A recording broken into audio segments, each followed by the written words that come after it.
خپل خوره او خپل اختیار ناورم خپل خوره او خپل اختیار لګوندې کې چې مطلب لکه چیم نه دې سکري داسې راته لګي خو زه خیر چې به مو څه خبره نه ده. اوس زه غواړم زمونږ بل میلمه غضنفر علي چې هغه د بډبیرې تحصیل ممبر دی چې هغه راشي او تاسو سره د خپلو خیالاتو اظهار وکړي.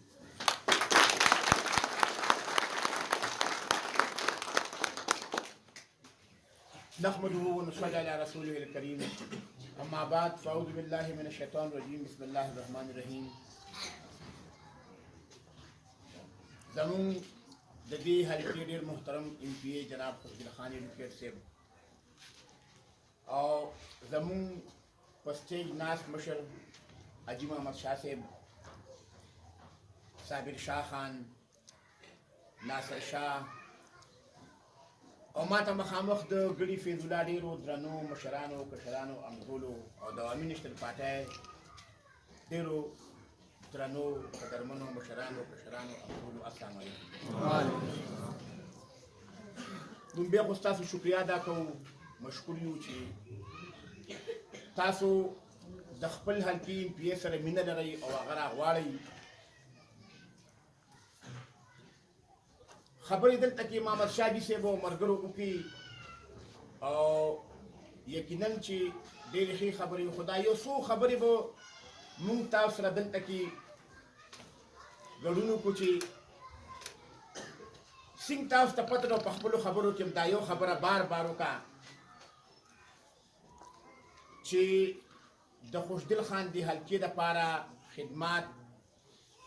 که هغه په 2013 کې وو که هغه اوس دي د دې لږه معمولي غونډه موازنه وکړئ. ګوره نن دلته کې چې کوم MNA دی هغه د موجوده پارټۍ دی چې د هغوی په صوبه کې اختیارات دي، د هغوی په مرکز کې اختیارات دي، یعنې د هغوی په ټول ملک کې اختیار دی. هغه د ګرانۍ خبرې نه کوو، هغه هر چاته معلومه شوي. خو دا یو وګورئ چې نن دلته د چا حکومت دی هغه د حکومتي نماینده دی او ما ته ښکاري هغه حکومتي نماینده به تاسو په دې بس ټیم ختمېدو والا دی، یا کال پاتې دی یا نیم پاتې دی، خو په دې 4 کاله کې یا په 3 نیم کاله کې هغه عوامي چې کوم د موجوده حکومت نماینده دی هغه به نه چېرته سروډ هېڅ به نه کړي. که دا پښتو تاسو کولې چېرې موږ دا ووټ عوامي نشتل پارټۍ له ورکړو دلته کې به د هغوی حکومت راتلو، دا مسلې به ستاسو په خپل کور کې حل کېدې. او بیا دا یو شي زموږ دا پښتانه همیشه چې روان شي نو کله تبدیلۍ پسې روان شي، کله چې کوم دی نورې لارې راوالي. دې کې یو کس دی، یو ضد دی، یو انا غونته ده. حالانکې که دې وګورې ګوره موږ همیشه سړي له کار ګورو، موږ کار له ګورو سړی نه ګورو. که موږ کله دا سوچ وکړو چې موږ کار دپاره سړی ګورو نو فیصله به ډېر اسانه وي. خو که موږ سړي له کار ګورو نو هغه تاسو ګورئ هغه هم ستاسو په لاس کې دي چې تاسو سړي له د الیکشن په ورځ باندې کار ګورئ، دی سړي له اوټ ورکوئ. که هغه د هر جومات وي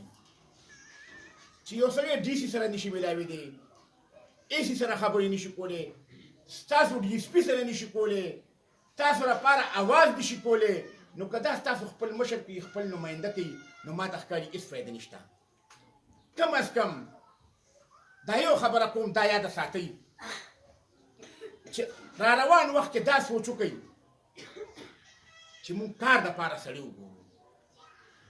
خو هغه ټایم کې تاسو په دې باندې دوکه شئ، څوک وایي ته مې د ترور زوی، څوک وایي د ماما زوی مې، څوک وایي یاره دی ښه یې دی خراب دی، څوک وایي نه مړه دې پارټۍ سره مې نه لګي، څوک وایي نه مړه د هغه ورکر سره مې نه لګي. دا هر څه مخې ناخوا کوئ او تاسو ګورئ چې د حلقې دپاره په دې علاقه کې کوم سړی دی چې هغه ټایم ستاسو په دې سړکونو باندې ستاسو په دې کوڅو کې ګرځي. دغه یو څو خبرې دي، نورې ما ته ښکاري موږ دې نه الیکشن کړی دی او دا لګاتار هم تاسو سره 2 میاشتې ما هم خبرې کړي دي، خسرو خان هم کړي او ډېرې خبرې هم شوي او انشاءالله راځو بیا هم کوو. نو د آخري خبره دا کوم چې عوامي نشتل پارټي د پښتنو پارټي ده، دا راټینګه کوي، د دې لاس مضبوط کوي، د خپل حلقې د MPA لاس مضبوط کوي. چې تاسو کله دا مضبوط کړ نو ما ته ښکاري دا خو لا تاسو درې مطالبې خوري داسې لس مطالبه به نه کوئ ستاسو حق دی به تاسو د کور نه راکارونه ارسه راځي خو لږ سوچ او فکر پکار دی نن هر سړی هوښیار شوی بس اوس هغه وخت نشته چې یاره زه به نه پوهېږم په دې کې څو اثر سړی پوه دی خپلې خبرې راغونډوم انشاءالله ټایم په ټایم به راځو خو د اوس نه محنت پکار دی اوس نه کار پکار دی خپل ایم پی ای پیژندل پکار دي خپله د پښتنو پارټي پیژندل پکار دي د هغې لاس مضبوط پکار دي دا پکار دی چې یاره دا سړی دلته کې چې کومه دا زما استاد دی او د ما نه جمې راکړي دي او ټول عمر که نه او دله به دوت ورکومه دغه چې کوم دی یاره موږ سره یې وعدې کړي تبدیله دا خبرې پرېږدئ سړي له کارونه بس مه ګورئ کار دپاره سړی وګورئ ډېره مهرباني شکریه